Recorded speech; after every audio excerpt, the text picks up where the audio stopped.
नमस्कार दोस्तों, स्वागत है आपका हमारे आपके अपने यूट्यूब चैनल रिया स्टडी पॉइंट में। तो फ्रेंड्स, आज की वीडियो में हम जनरल साइंस से रिलेटेड कुछ मोस्ट इंपॉर्टेंट क्वेश्चनों को सॉल्व करने वाले हैं। फ्रेंड्स, जो साइंस की हमने 500 मोस्ट इंपॉर्टेंट क्वेश्चनों की जो सीरीज स्टार्ट की है, इसका ये पार्ट 2 है। और मैंने इसमें जितने भी क्वेश्चन लिए हैं आपके एग्जाम के पॉइंट ऑफ व्यू से इंपॉर्टेंट होने वाले हैं फ्रेंड्स। और मैंने जितने भी क्वेश्चन लिए हैं, हम सारे ही क्वेश्चनों को विथ एक्स्ट्रा फैक्ट के साथ सॉल्व करने वाले हैं फ्रेंड्स। तो वीडियो में आप लास्ट तक बने रहें। और वीडियो के लास्ट में आपके लिए चैलेंजिंग क्वेश्चन रखा गया है, जिसका आंसर आपको कमेंट बॉक्स में कमेंट करके देना होगा। आपको वीडियो अच्छा लगता है फ्रेंड्स तो वीडियो को लाइक और शेयर जरूर करें। तो चलिए आज के वीडियो में स्टार्ट कर लेते हैं। चलिए फ्रेंड्स, आज के वीडियो में स्टार्ट कर लेते हैं। और देखिए फ्रेंड्स, 25 जो क्वेश्चन है मैंने इस सीरीज़ की फर्स्ट पार्ट में पढ़ा दिए हैं आपको। तो आज जो है हम 26 क्वेश्चन से वीडियो को स्टार्ट करेंगे।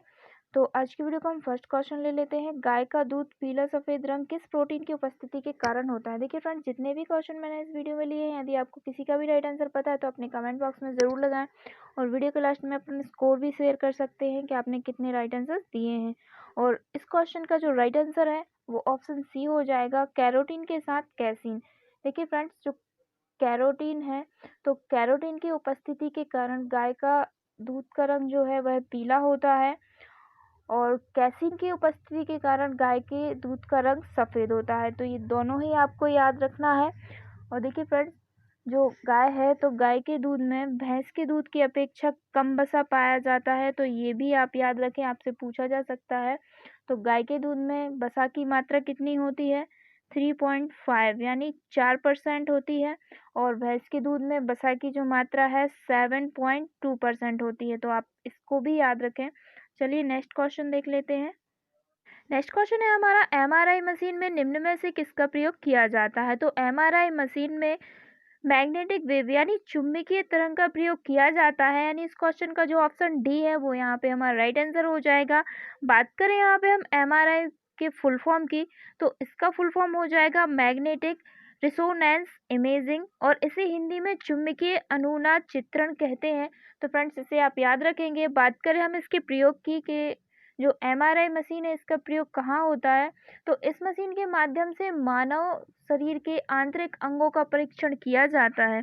यही बात करें हम पराश्रव्य तरंगों की, यानी जो अल्ट्रासोनिक वेव है, तो इसका प्रयोग सोनोग्राफी में किया जाता है। और यही बात करें हम एक्स किरणों की, तो जो एक्स वेव है इसका प्रयोग सिटी स्कैन करने में प्रयोग किया जाता है। तो फ्रेंड्स, इन सारे ही ऑप्शनों को आप याद रखेंगे। चलिए नेक्स्ट क्वेश्चन देख लेते हैं। नेक्स्ट क्वेश्चन देखते हैं। नेक्स्ट क्वेश्चन है हमारा, गैसों का दाब मापने वाला यंत्र निम्न में से कौन सा है? तो गैसों का दाब मापने वाला यंत्र जो है मैनोमीटर है। यानी इस क्वेश्चन का जो ऑप्शन डी है वो यहाँ पे हमारा राइट आंसर हो जाएगा। तो फ्रेंड्स, आप इसे याद रखें। और यहाँ पे बात करें अगर हम पायरोमीटर की, जो पायरोमीटर है यानी हाई टेम्परेचर, तो उच्च ताप मापने वाला यंत्र है पायरोमीटर। तो आप इसे भी याद रखेंगे। यहाँ बात करें अगर हम रडार की, तो जो वायुयानों की गति एवं दिशा ज्ञात करने वाला यंत्र है वह रडार है। तो आप इसे भी याद रखेंगे। और बात करें यहाँ पे हम ग्रेविमीटर की, तो जो ग्रेविमीटर है यह पानी के अंदर तेल की उपस्थिति का पता लगाने वाला यंत्र है। तो जितने भी यहाँ पे हमारे ऑप्शंस हैं, मैं सारे ऑप्शनों को क्लियर करती जा रही हूँ विद एक्स्ट्रा फैक्ट के साथ फ्रेंड्स। तो आप पूरे ही ऑप्शनों को क्लियर कीजिए ताकि आपको आगे तक याद रहे। चलिए नेक्स्ट क्वेश्चन देख लेते हैं। नेक्स्ट क्वेश्चन है हमारा, ब्लीचिंग पाउडर का रासायनिक नाम क्या है? तो ब्लीचिंग पाउडर का रासायनिक नाम कैल्शियम हाइपोक्लोराइट है। यानी इस क्वेश्चन का जो ऑप्शन बी है वो यहाँ पे हमारा राइट आंसर हो जाएगा फ्रेंड्स। तो आप इसे याद रखेंगे। बात करें यहाँ पे हम इसके रासायनिक सूत्र की, तो इसका रासायनिक सूत्र है CaClO2। ये इम्पोर्टेंट है फ्रेंड्स, पूछा जाता है आपसे, आईएमपी क्वेश्चन है, तो आप इसे याद रखेंगे। और यदि पूछा जाए कि ब्लीचिंग पाउडर का प्रयोग कहाँ किया जाता है, तो पीने के पानी के शुद्धिकरण में इसका प्रयोग किया जाता है फ्रेंड्स। और ये फैक्ट भी याद रखेंगे। तो चलिए नेक्स्ट क्वेश्चन देख लेते हैं। नेक्स्ट क्वेश्चन हमारा, पेनिसिलिन किससे प्राप्त होता है? तो पेनिसिलिन जो है यह फंगस यानी फफूंद से प्राप्त होता है। यानी इस क्वेश्चन का जो ऑप्शन सी है वो यहाँ पे हमारा राइट आंसर हो जाएगा। और जो पेनिसिलिन है इसको एक एंटीबायोटिक मेडिसिन यानी प्रतिजैविक दवा कहा जाता है। तो आप इसे याद रखेंगे। और बात करें हम इसकी खोज की, तो इसकी खोज अलेक्जेंडर फ्लेमिंग ने 1928 में की थी। कब की थी? 1928 में अलेक्जेंडर फ्लेमिंग ने की थी। और जो पेनिसिलिन है इसकी खोज के लिए इनको नोबेल पुरस्कार से भी सम्मानित किया गया था फ्रेंड्स। तो इतने फैक्ट आप यहाँ से याद रखेंगे। चलिए नेक्स्ट क्वेश्चन देख लेते हैं। क्वेश्चन नंबर 31 है, किस पौधे का वैज्ञानिक नाम सलोनम ट्यूबरोसम है? तो यहाँ पे हमारा राइट आंसर हो जाएगा ऑप्शन ए आलू। जो आलू है इसका वैज्ञानिक नाम सलोनम ट्यूबरोसम है। तो आप इसे याद रखेंगे फ्रेंड्स। और एक क्वेश्चन और पूछा जाता है आपसे यहाँ से कि जो आलू है यह किस प्रकार का उदाहरण है, यानी जड़ का या तने का? तो जो आलू है यह भूमिगत तने का एक उदाहरण है। तो आप इसको भी याद रखेंगे, पूछा जाता है आपसे एग्जाम में। चलिए नेक्स्ट क्वेश्चन देख लेते हैं। नेक्स्ट क्वेश्चन है हमारा, वृक्ष की आयु का निर्धारण किसके आधार पर किया जाता है? देखिए फ्रेंड्स, इंपॉर्टेंट क्वेश्चन है, पूछा जाता है आपके एग्जाम में। तो वृक्ष की आयु का निर्धारण जो है यह विकास वलय के आधार पर किया जाता है, यानी इस क्वेश्चन का जो ऑप्शन सी है वो यहाँ पे हमारा राइट आंसर हो जाएगा। और जो विकास वलय है इसे इंग्लिश में ग्रोथ रिंग भी कहते हैं। जैसे कि आपको मैं यहाँ पे इमेज में दिखा देती हूँ कि ग्रोथ रिंग क्या है। जो ये पेड़ है, कटा हुआ पेड़ है, इसमें ये जो गोल गोल रिंग दिख रही है यह ग्रोथ रिंग यानी विकास वलय है। और इसी के आधार पर वृक्ष की आयु का निर्धारण किया जाता है फ्रेंड्स। तो आप इसे याद रखें। चलिए नेक्स्ट क्वेश्चन देख लेते हैं। नेक्स्ट क्वेश्चन है हमारा, 1 हॉर्स पावर यानी एक अश्व शक्ति में कितने वाट होते हैं? देखिए फ्रेंड्स, इंपॉर्टेंट क्वेश्चन है क्योंकि ये जो प्रीवियस एग्जाम हुए थे एनटीपीसी के उसमें यह पूछा गया है। आरआरबी एनटीपीसी का पूछा गया क्वेश्चन है ये। तो 1 हॉर्स पावर में 746 वाट होते हैं, यानी इस क्वेश्चन का जो ऑप्शन सी है वो यहाँ पे हमारा राइट आंसर हो जाएगा। और जो हॉर्स पावर है यह पावर को मापने की इकाई है। तो फ्रेंड्स इसे आप याद रखेंगे। और एक क्वेश्चन और पूछा जाता है आपसे कि जो अश्वशक्ति शब्द है इसका सर्वप्रथम प्रयोग किसने किया था? तो अश्वशक्ति शब्द का प्रयोग सर्वप्रथम जेम्स वाट के द्वारा किया गया था। तो आप इसे भी याद रखेंगे। चलिए नेक्स्ट क्वेश्चन देख लेते हैं। नेक्स्ट क्वेश्चन है हमारा, हवाओं में कौन सी ऊर्जा होती है? तो हवाओं में केवल गतिज ऊर्जा होती है, यानी ओनली काइनेटिक ऊर्जा होती है। यानी इस क्वेश्चन का जो ऑप्शन बी है वो यहाँ पे हमारा राइट आंसर हो जाएगा। लेकिन इन हवाओं में केवल गतिज ऊर्जा होती है, लेकिन इस गतिज ऊर्जा को यांत्रिक या विद्युत ऊर्जा में बदला जा सकता है फ्रेंड्स। तो आप इसे याद रखेंगे। चलिए नेक्स्ट क्वेश्चन देख लेते हैं। नेक्स्ट क्वेश्चन है हमारा, कौन सा विटामिन कैंसर के उपचार में प्रयोग होता है? तो विटामिन बी जो है यह कैंसर के उपचार में प्रयोग होता है, यानी इस क्वेश्चन का जो ऑप्शन सी है वो यहाँ पे हमारा राइट आंसर हो जाएगा। जो विटामिन बी है इसका रासायनिक नाम थायमिन है। इसका रासायनिक नाम क्या है? तो विटामिन बी का रासायनिक नाम थायमिन है। और विटामिन बी की कमी से होने वाला रोग है वेरी वेरी। तो आप इसे याद रखेंगे। जो विटामिन बी है इसकी कमी से होने वाला रोग है वेरी वेरी। लेकिन यहाँ पे आप एक कंफ्यूज ना हो, यदि आपसे ये पूछा जाता है कि एंटी कैंसर विटामिन किसे कहा जाता है, तो एंटी कैंसर विटामिन ए को कहा जाता है। तो आप इसे भी याद रखेंगे। और यदि आपसे पूछा जाता है कि विटामिन जो कैंसर है इसके उपचार में किस विटामिन का प्रयोग किया जाता है, तो विटामिन बी का प्रयोग किया जाता है फ्रेंड्स। तो आप इन दोनों ही क्वेश्चन में कंफ्यूज ना हो, ध्यान रखें। चलिए नेक्स्ट क्वेश्चन देख लेते हैं। नेक्स्ट क्वेश्चन है हमारा, मानव शरीर में डिहाइड्रेशन किस पदार्थ की कमी के कारण होता है? तो मानव शरीर में डिहाइड्रेशन जो है यह वाटर की कमी यानी जल की कमी के कारण होता है, यानी इस क्वेश्चन का जो ऑप्शन डी है वो यहाँ पे हमारा राइट आंसर हो जाएगा।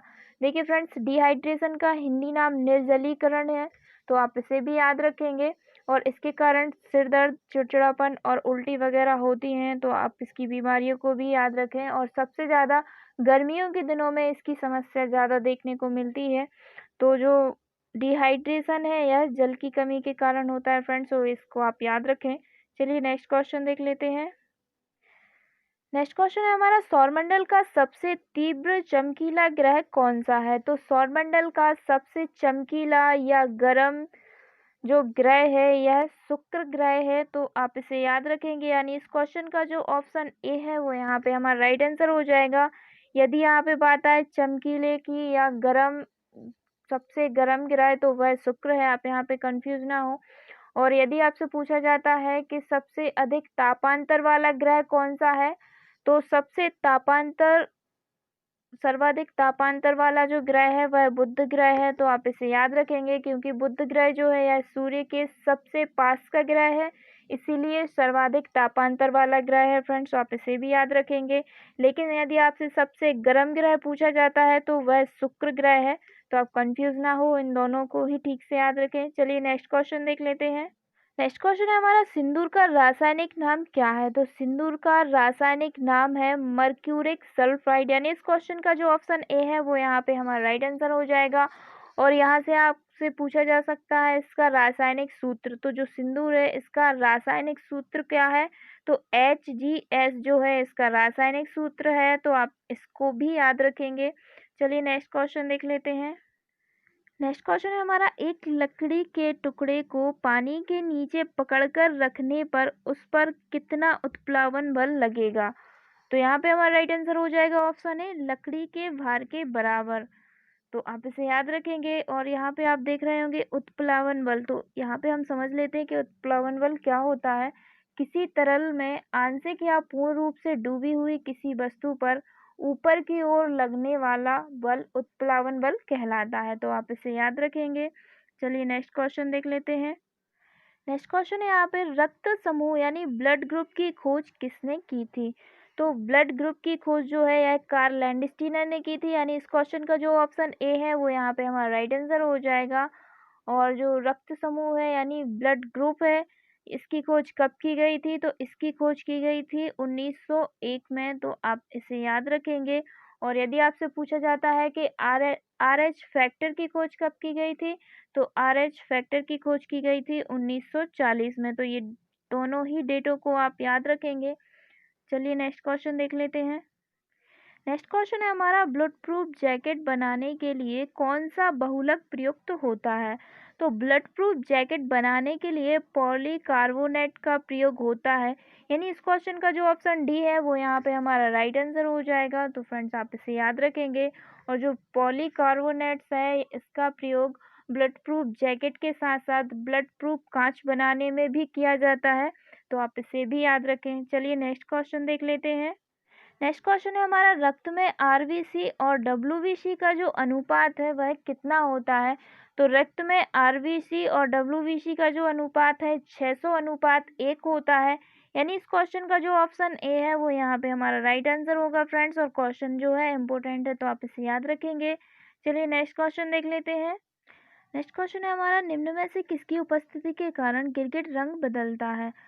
तो जो वर्णिकी लवक है इसकी उपस्थिति के कारण गिरगिट रंग बदलता है, यानी इस क्वेश्चन का जो ऑप्शन बी है वो यहाँ पे हमारा राइट आंसर हो जाएगा, तो आप इसे याद रखेंगे। चलिए नेक्स्ट क्वेश्चन देख लेते हैं। नेक्स्ट क्वेश्चन है हमारा, विटामिन शब्द किस वैज्ञानिक ने दिया था? तो जो विटामिन शब्द है यह सी फंक ने दिया था, यानी इस क्वेश्चन का जो वी ऑप्शन है वो यहाँ पे हमारा राइट आंसर हो जाएगा फ्रेंड्स, तो आप इसे याद रखें। नेक्स्ट क्वेश्चन है हमारा, निम्न में से कौन सी बकरी की नस्ल है? देखिए फ्रेंड्स क्वेश्चन इंपॉर्टेंट है क्योंकि नस्लों से रिलेटेड एक क्वेश्चन पूछ लिया जाता है आपके एग्जाम में। तो जो जमान पारी है ये भी बकरी की नस्ल है, सिकावट ये भी बकरी की नस्ल है, और ये पर्वतसर ये भी बकरी की नस्ल है, यानी उपयुक्त जो तीनों वाला ऑप्शन है यहाँ पे हमारा राइट आंसर हो जाएगा। देखिए फ्रेंड्स, बकरी को गरीबों की गाय और रेगिस्तान का फ्रिज कहा जाता है, तो ये आपको याद रखना है। और एक क्वेश्चन और पूछा जाता है आपसे यहाँ पे कि बकरी के मांस को क्या कहा जाता है? तो बकरी के मांस को चमड़ कहा जाता है। मैं यहाँ पे राइट कर देती हूँ, बकरी के मांस को चमड़ कहा जाता है, तो ये पॉइंट भी आप याद रखें यहाँ से। चलिए नेक्स्ट क्वेश्चन देख लेते हैं। नेक्स्ट क्वेश्चन है हमारा, विदेशी बकरी की नस्ल की पहचान कीजिए। तो विदेशी बकरी जो है यह टोगेनबर्ग, अल्पाइन और बलूची ये तीनों ही विदेशी बकरियों की नस्लें हैं, यानी इस क्वेश्चन का जो ऑप्शन डी है वो यहाँ पे हमारा राइट आंसर हो जाएगा। अब आपसे ये क्वेश्चन पूछा जा सकता है कि जो ये विदेशी बकरी है ये नस्लें कहाँ कहाँ पाई जाती हैं, किस देश में पाई जाती हैं? तो जो टोगेनबर्ग की नस्ल की बकरी है यह स्विट्जरलैंड में पाई जाती है। बात करें यहाँ पे हम अल्पाइन की, तो ये भी स्विट्जरलैंड में पाई जाती है। और यदि हम बात करें यहाँ पे बलूची की, तो जो बलूची बकरी की नस्ल है यह बलूचिस्तान में पाई जाती है। और जो बलूचिस्तान है यह कहाँ पड़ता है? तो यह पाकिस्तान में पड़ता है फ्रेंड्स, तो आप इसको भी याद रखेंगे। जो बलूचिस्तान है जहाँ पर बलूची बकरी की नस्ल पाई जाती है यह पाकिस्तान में पड़ता है, तो आप इसे याद रखेंगे। चलिए नेक्स्ट क्वेश्चन देख लेते हैं। नेक्स्ट क्वेश्चन है हमारा, प्रकाश का रंग निर्धारित होता है। तो प्रकाश का रंग निर्धारित होता है तरंगे दायरे से, यानी इस क्वेश्चन का जो ऑप्शन बी है वो यहाँ पे हमारा राइट आंसर हो जाएगा फ्रेंड्स। तो आप इसे याद रखेंगे। यहाँ से 2 क्वेश्चन और पूछे जा सकते हैं आपसे कि किस रंग की तरंगे दैर्घ्य सबसे अधिक होती है। तो लाल रंग की तरंगे दैर्घ्य सबसे अधिक होती है। और दूसरा क्वेश्चन ये पूछा जा सकता है कि किस रंग की तरंगे दैर्घ्य सबसे कम होती है। तो जो बैगनी रंग की तरंगे दैर्घ्य है, कौन सी, बैगनी रंग की तरंगे दैर्घ्य है, ये सबसे कम होती है। तो आप दोनों को ही याद रखेंगे यहाँ से। नेक्स्ट क्वेश्चन है हमारा, किस बल के कारण कोई उपग्रह पृथ्वी के चक्कर लगाता है। तो केंद्राभिमुख बल के कारण कोई भी उपग्रह पृथ्वी के चक्कर लगाता है, यानी इस क्वेश्चन का जो ऑप्शन बी है यहाँ पे हमारा राइट आंसर हो जाएगा फ्रेंड्स। तो आप इसे याद रखेंगे। चलिए नेक्स्ट क्वेश्चन देख लेते हैं। नेक्स्ट क्वेश्चन है हमारा, निम्न में से कौन सा विटामिन जल में घुलनशील है। तो जो विटामिन वी एवं सी है यह जल में घुलनशील विटामिन है, यानी इस क्वेश्चन का जो ऑप्शन ए है वो यहाँ पे हमारा राइट आंसर हो जाएगा। विटामिन को 2 प्रकार में वर्गीकृत किया गया है। पहला है जल में घुलनशील विटामिन। तो जल में घुलनशील विटामिन जो है विटामिन बी एवं सी है। और यही आपसे पूछा जाता है कि वसा में घुलनशील विटामिन कौन कौन से हैं। तो वसा में घुलनशील विटामिन जो है ए डी ई के, जो विटामिन ए डी ई के हैं यह वसा में घुलनशील विटामिन है। तो आप इन्हें भी याद रखेंगे। चलिए नेक्स्ट क्वेश्चन देख लेते हैं। नेक्स्ट क्वेश्चन है हमारा, मानव शरीर के किस अंग में रक्त नहीं पाया जाता है। मोस्ट इम्पोर्टेंट क्वेश्चन है फ्रेंड्स। तो मानव शरीर में जो कार्निया है, तो कार्निया में रक्त नहीं पाया जाता है, यानी इस क्वेश्चन का जो ऑप्शन डी है वो यहाँ पे हमारा राइट आंसर हो जाएगा। तो आप इसे याद रखेंगे। देखिए फ्रेंड्स, जो कार्निया अंग है, कार्निया वातावरण के संपर्क में होता है, जिससे कार्निया को रक्त ना मिलने पर भी ऑक्सीजन मिलती रहती है। तो आप इसे याद रखेंगे। जो मानव शरीर का कार्निया अंग है इसमें रक्त नहीं पाया जाता है। और दूसरा क्वेश्चन और पूछा जाता है आपसे यहाँ से कि नेत्रदान करते समय आँख का कौन सा भाग दान किया जाता है। तो नेत्रदान करते समय आँख के कार्निया भाग को दान किया जाता है। तो आपको ये फैक्ट भी याद रखना है यहाँ से। तो चलिए फ्रेंड्स, यहाँ पे हमारा वीडियो कंप्लीट होता है और ये वीडियो का लास्ट क्वेश्चन है जो कि आपके लिए रहेगा चैलेंजिंग क्वेश्चन। तो आज का आपका चैलेंजिंग क्वेश्चन है, बिल्ली, शेर और टाइगर में कितने गुणसूत्र होते हैं। फ्रेंड्स, आपके सामने 4 ऑप्शन है, जो भी इसका राइट आंसर है आप अपने कमेंट बॉक्स में ज़रूर लगाएं। वीडियो देखने के लिए थैंक यू फ्रेंड्स। आपको वीडियो कैसा लगा आप कमेंट बॉक्स में कमेंट करके बता सकते हैं। यदि आपको वीडियो अच्छा लगा है तो वीडियो को ढेर सारा लाइक करें, अपने स्टडी ग्रुप और फ्रेंड्स के साथ वीडियो को ज़्यादा से ज़्यादा शेयर करें। यदि आप हमारे चैनल पर नए हैं तो चैनल को सब्सक्राइब ज़रूर कर लें, बेल आइकन पर ज़रूर करें ताकि आपको हमारे न्यू वीडियो की अपडेट तुरंत मिल सके। और फ्रेंड्स, इसी तरह के वीडियो और देखने के लिए आप हमारी प्लेलिस्ट पर जाके विजिट कर सकते हैं। तो चलिए फ्रेंड्स, जल्दी मिलते हैं नेक्स्ट वीडियो में न्यू टॉपिक के साथ।